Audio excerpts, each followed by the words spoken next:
Agradecer o Zé Rico ali, né?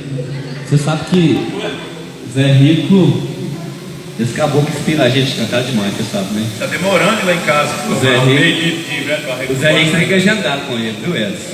Tem que agendar com ele pelo menos um mês antes.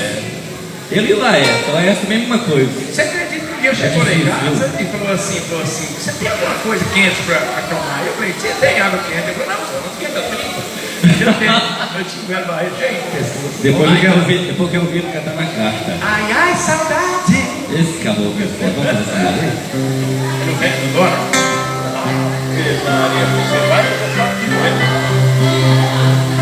Como eu posso te tocar se você não está aqui?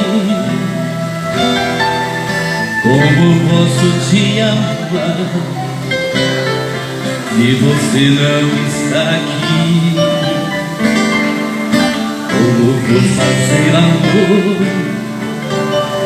se você não está aqui?